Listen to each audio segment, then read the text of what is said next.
Nuestro mundo en la actualidad es una ciudad difícil de habitar, pero mejor hágame un favor y mírenla con admiración. La gran ciudad, siéntense por favor. La gran ciudad, entre planos y color. La gran ciudad, les va a gustar. La gran ciudad va a empezar. Hola chicos del Barrio Azteca, bienvenidos a un nuevo episodio del podcast donde las calles hablan, los edificios revelan y los aztecas comunican. Hoy tenemos un tema fascinante, el patrimonio de Cholula. Si alguna vez has caminado por sus calles y sentido que cada piedra cuenta una historia, este episodio es para ti. Bien, nosotros somos Renata, Josué Majo y Gerardo. Y en este episodio hablaremos sobre el patrimonio. ¿Qué consideramos patrimonio y por qué es importante protegerlo? Y para ello contaremos con la presencia de un invitado muy especial, el profesor y arquitecto Arturo César Pozos Romero, experto en historia de la arquitectura, quien nos ayudará a entender más sobre el patrimonio de Cholula. Pero bueno, eso no es todo. También exploraremos las historias detrás de los cuadros emblemáticos de los inmuebles de Cholula y desde su contexto histórico, social y más que la parte del patrimonio.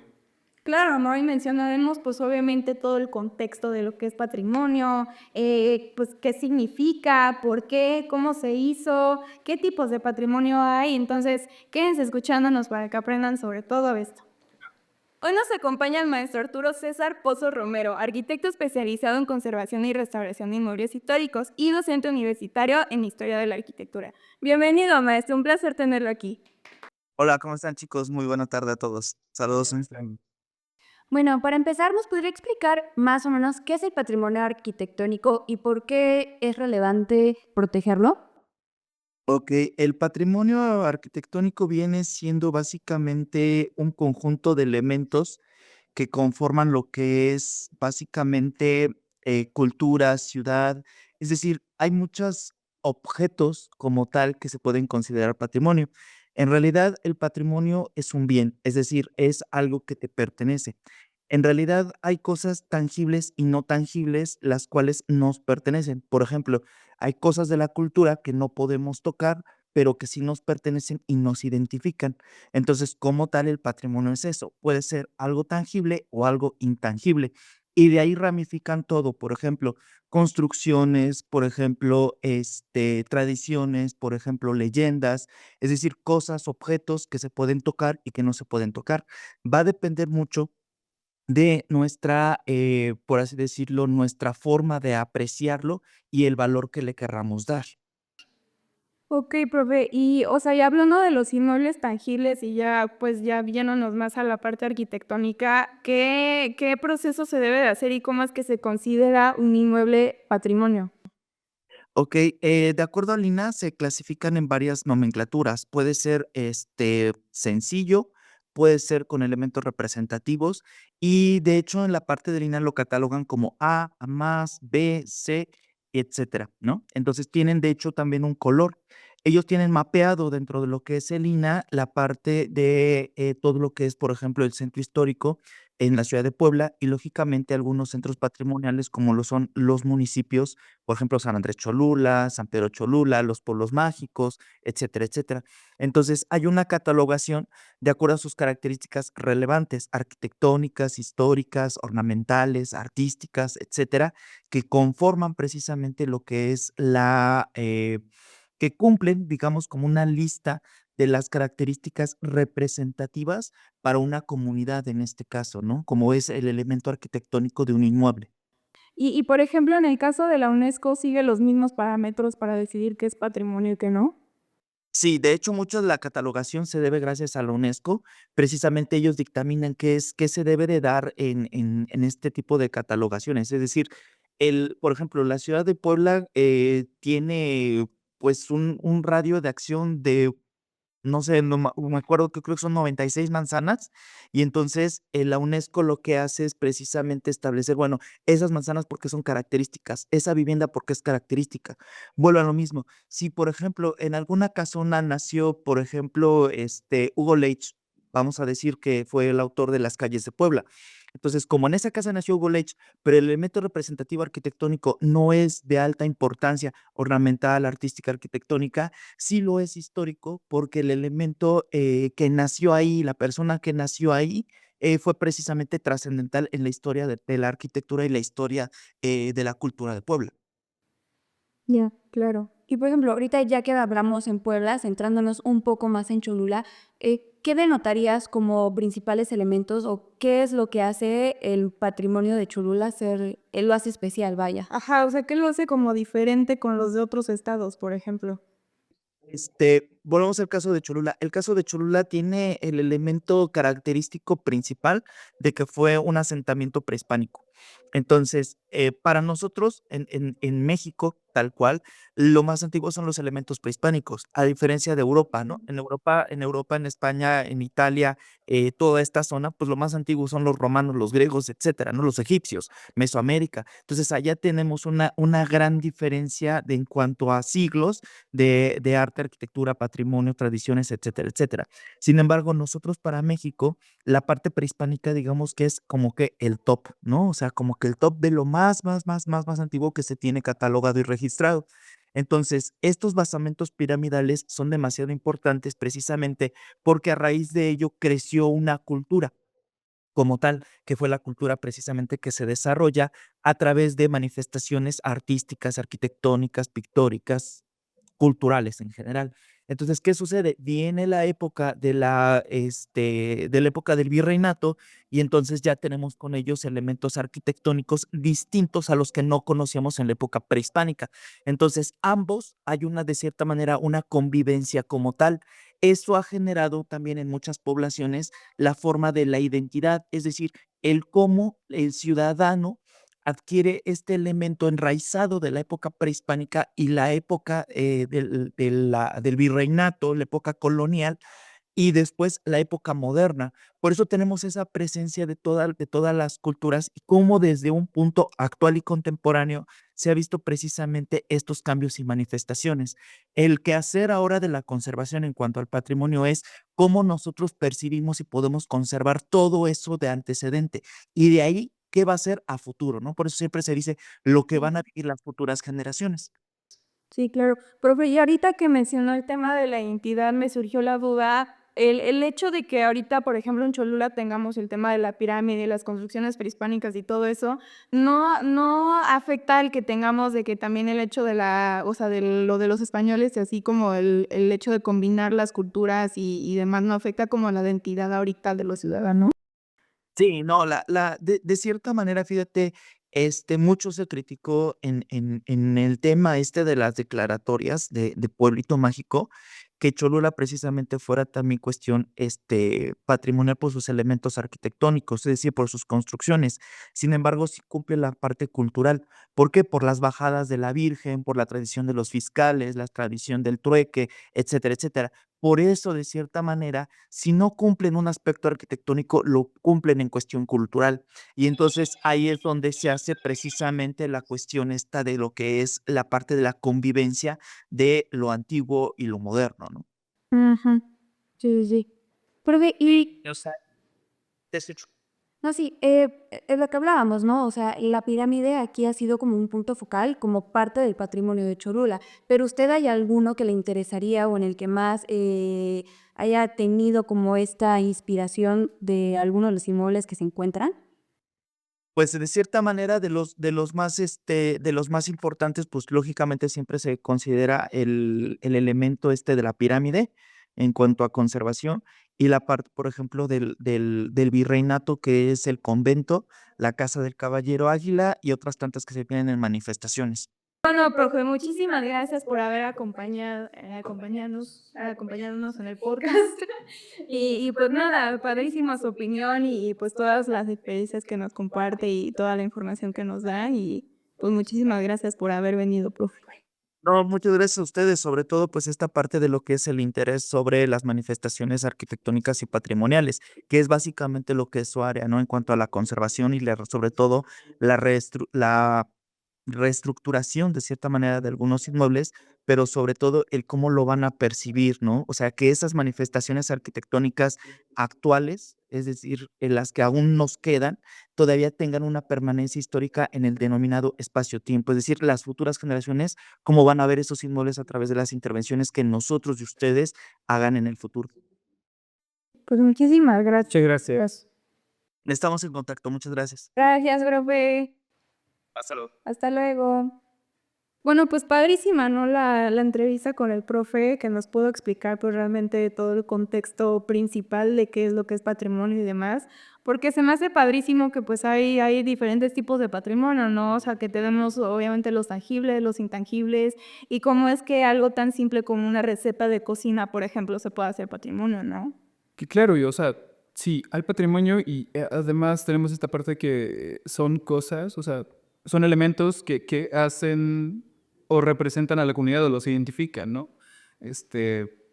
O sea, en este caso, en el caso de San Andrés Cholula y el tema de la pirámide, tenemos dos elementos, ¿no? O sea, hay dos patrimonios allí. Tenemos la pirámide, que es justo antes de la conquista, ¿no? Lo tenemos aquí de las culturas que estaban antes de la llegada de los españoles, de la colonia como tal. Claro, sí, la mente prehispánica. Justo, y luego tenemos la iglesia, ¿no? Que ya es después de la conquista, ¿no?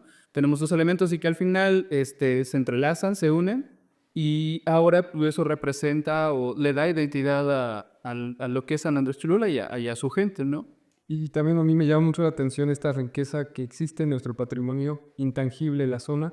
Y comentando una experiencia con las personas que han habitado aquí desde hace mucho tiempo, ellos comentan que cuando van a la pirámide, pues muchas veces no es para ir a adorar a la Virgen, ¿no? A lo que impusieron los españoles, ¿no? A llegar con el catolicismo, sino que más bien van y como esta parte de adoración, pero a sus antiguos dioses, ¿no? Claro que en este caso, o sea, aplica bien el tema de, o sea, que la pirámide fue construida para la deidad Quetzalcóatl.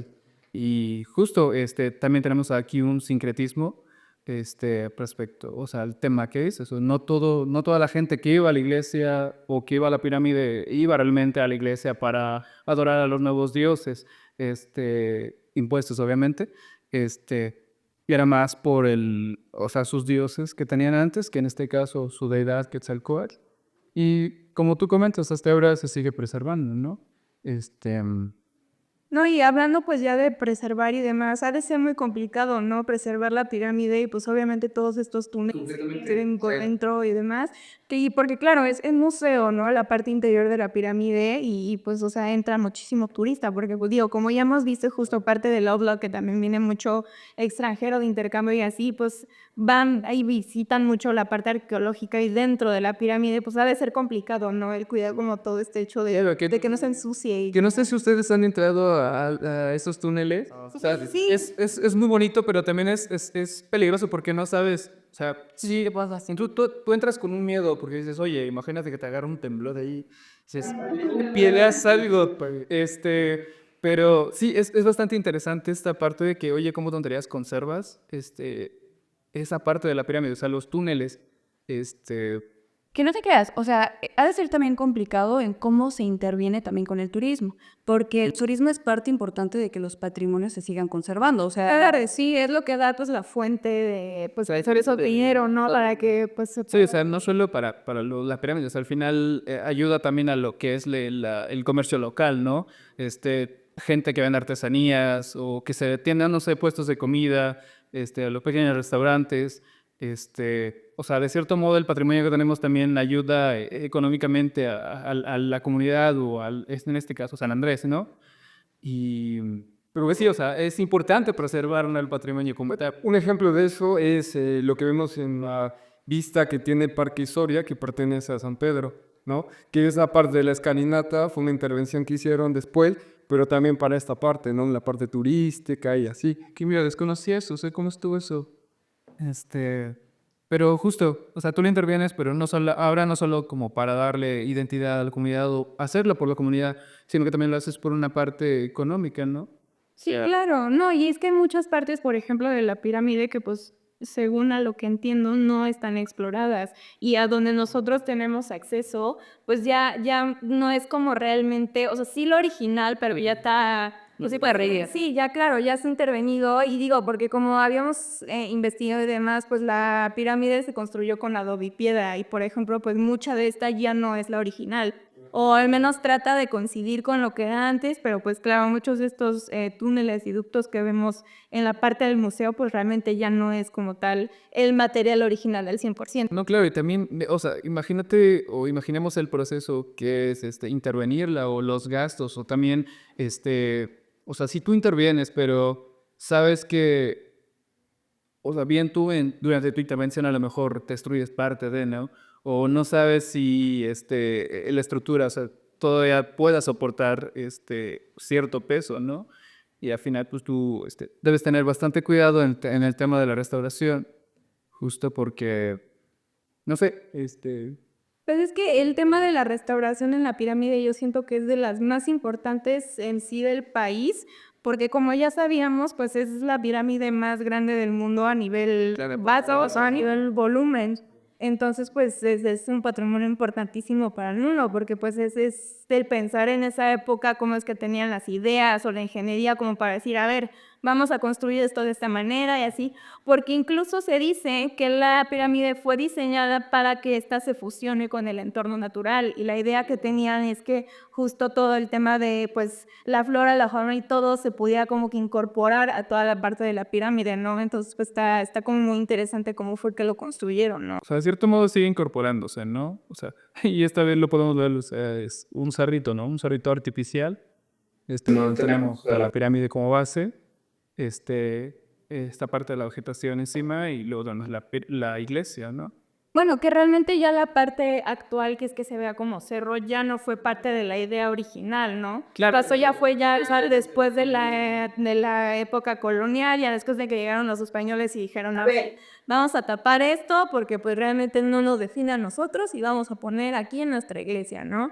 Entonces, pues también está como interesante, ¿no? Como esa fusión de las culturas. Pero más que fusión, o sea, es muy interesante, o sea, cómo lo ves, porque era templo de adoración para ellos, ¿no? Que pongan encima del templo de la adoración Claro que al final se pone. sí, una iglesia, o sea, perteneciente al catolicismo, dices, ¿cómo estuvo ahí? Los obliguen. Y quieras o no, es una ideología impuesta. Es básicamente decir de manera literal, nosotros estamos por encima de ustedes. Pero viene esto, y lo que comentaba nuestro compañero Josué, o sea, a pesar de que en algún momento impusieron a la gente, o en este caso a las comunidades indígenas, a un dios, ¿no? E incluso una iglesia, ¿no? Y era de tú vas a la iglesia porque sí, ¿no? O si no tienes problemas o atenta a las consecuencias. Ellos, de cierto modo, igual durante la construcción, colocaron a ciertas deidades, ¿no? Y eso se sabe, ¿no? Colocaron a ciertas deidades, figuras dentro de estas iglesias, y justo ellos no tenían problema en ir a las iglesias o fingían esta aceptación, ¿no? A la nueva deidad, pero al final iban, pero con la idea de que su Dios estaba adentro, porque ellos la habían colocado ahí. Y claro, si tú tienes este chance de tú construir la iglesia, obviamente ellos aprovecharon eso y colocan a sus deidades adentro y no tenían después problemas para ir a estos centros, porque sabían que su Dios estaba adentro a pesar de que estaban adorándolo, o sea, en el exterior, digamos, estaban adorando al Dios del catolicismo, ¿no? Pero para ellos eran los dioses que tenían o deidades prehispánicas, ¿no? No, dejaron ahí su huella. Claro, y justo por eso, o sea, hoy se habla de que sí hay una mezcla, ¿no? O al final una aceptación, pero a lo mejor hoy o sea, las nuevas generaciones no sepan esto de que tú vas a la iglesia porque a lo mejor tus antepasados iban solo porque tenías ahí una deidad, o sea, una tuya, antes de que se te fuera impuesta otra religión. O sea, ya no lo sabemos, pero está allí, ¿no? Sí. Bueno, pues ahora sí que ya hablamos un poquito de lo que es pues patrimonio tangible, vamos a hablar un poquito de lo que es el intangible, ¿no? Entonces les voy a leer rapidísimo el contexto de lo que ya fue considerado patrimonio intangible de Puebla, que es el Día del Trueque, ¿no? Realizado Ahorita, el 8 de septiembre. Justo. Pero bueno, se los voy a leer. El gobierno del estado, a través de la Secretaría de Cultura, declaró como Patrimonio Cultural Intangible del estado de Puebla el trueque de San Pedro Cholula, por los valores culturales, antropológicos, históricos, artísticos y tradicionales que representa este intercambio. Poco antes de la llegada de los españoles, alrededor del año 500, en el territorio en el que ahora se encuentra el municipio de San Pedro Cholula, fue constituido como un importante centro ceremonial dedicado a Quetzalcóatl, al cual asistían comerciantes de distintas partes que intercambiaban sus productos con artículos elaborados por los habitantes, acto conocido como el trueque. En este municipio el trueque se realiza por costumbre, de manera espontánea y sin una organización previa, ya que los habitantes y quienes acuden con sus productos a Plaza de la Concordia efectúan el intercambio cada 8 de septiembre. Esta manifestación sirve además de antesala para el desarrollo de otras prácticas culturales como la gastronomía, las ofrendas del Día de Muertos o la medicina tradicional, al suministrar los productos que les son necesarios y que no pueden encontrarse de manera inmediata en la localidad. ¿Cómo ven esta historia, chicos? Oye, bastante interesante. Justo porque, o sea, eso se remonta justo antes de la época colonial, desde la... Claro, alrededor del año 500, decía la lectura, ¿no? O sea, tiene muchísimos años que llevan haciendo esta práctica y pues es interesante que incluso hasta nos dice que no se ponen de acuerdo, o sea, hace que la gente llegar con sus productos, con lo que elabora y así, y eso pues también, si lo vemos, eso también es patrimonio intangible, ¿no? Todo el hecho que llevan sus productos locales, sus artesanías, su comida, el hecho de que vendan pues no como tal sus recetas, pero lo que hacen con sus recetas, ¿no? Claro, claro. Justo. Y otro, mira, justo voy encontrando el pequeño texto y menciona esto. Vale, leo. Hace más de 1500 años, sobre el territorio que hoy conocemos como el municipio de San Pedro Cholula, se construyó un centro ceremonial dedicado a Quetzalcóatl, la pirámide, ¿no? Y mira, hay una relación allí. O sea, no solo tenemos el día del trueque, sino que empieza justo porque tenemos esta parte de la pirámide. Y mira, o sea, tenemos, se construye un centro ceremonial dedicado a Quetzalcóatl, a la antigua deidad plumada, y durante ciertos días aquella región se convertía en un enclave comercial y social para los mercaderes de la región. Se intercambiaban granos de cacao, mantas de algodón, hachas y cuentas preciosas, sal y cañas de pluma de ave.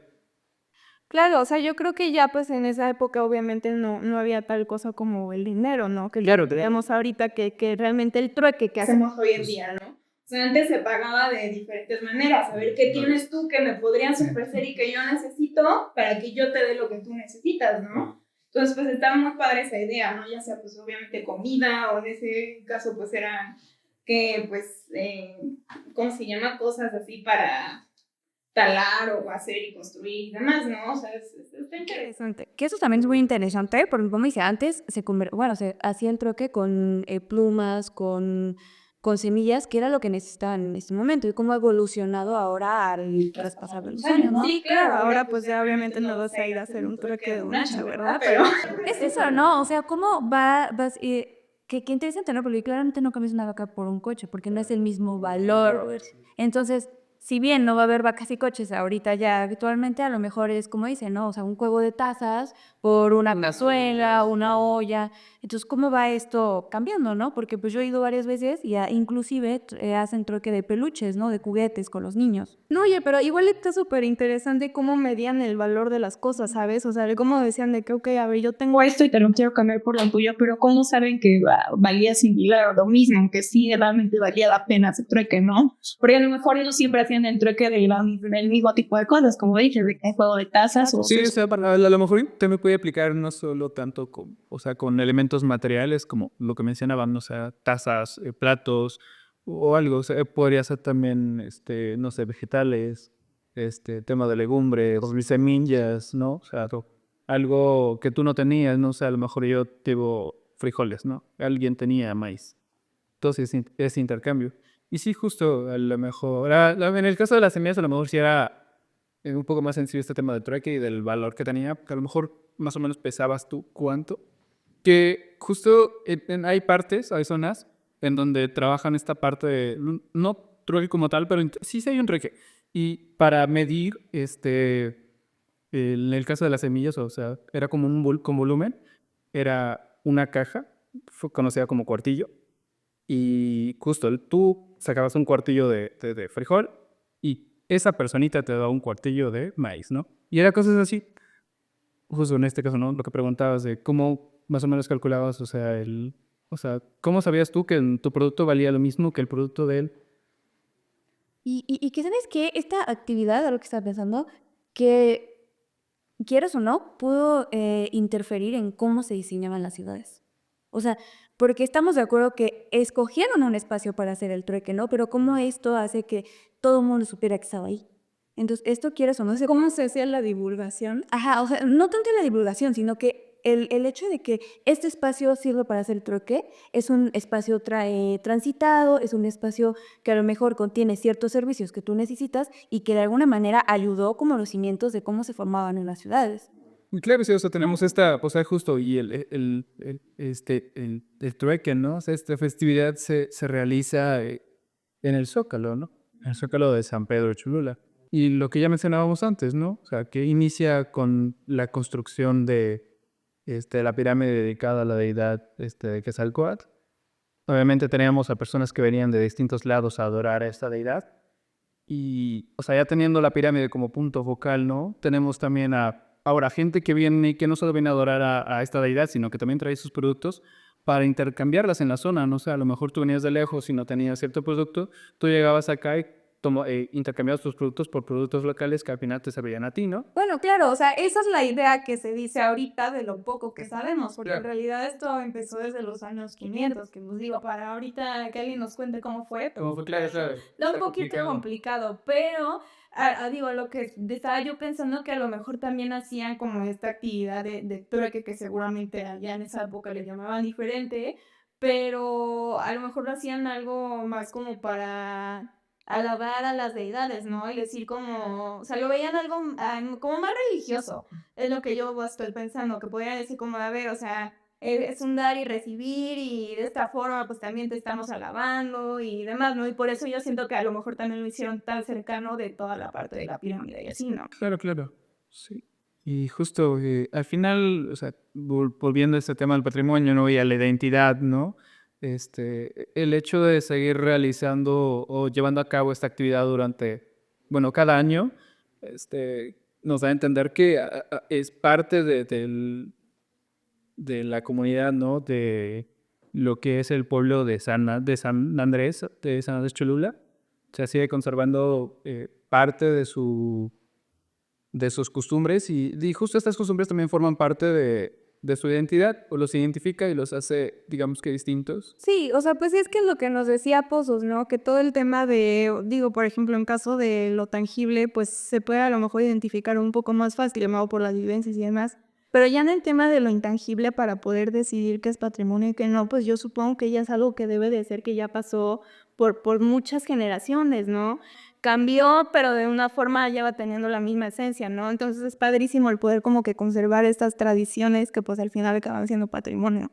Este, bueno, pues antes de que terminemos, pues también recordar que pues obviamente aquí en Cholula, pues el único patrimonio tangible no es realmente la pirámide, ¿no? O sea, todavía tenemos toda la parte pues de la época colonial, ¿no? O sea, las iglesias y demás, y todo el tema, pues, las calles y todo eso. Digo, al final es pueblo mágico, ¿no? No, pues en todo su conjunto en sí es considerado patrimonio, ¿no? Claro, Y bueno, no solamente es un hito arquitectónico, sino también histórico, porque podemos ver plasmado en su historia, en las personas, todas las etapas que pasaron desde la época prehispánica y el colonialismo. Entonces, y hasta la época moderna, ¿no? Y ahora contemporánea.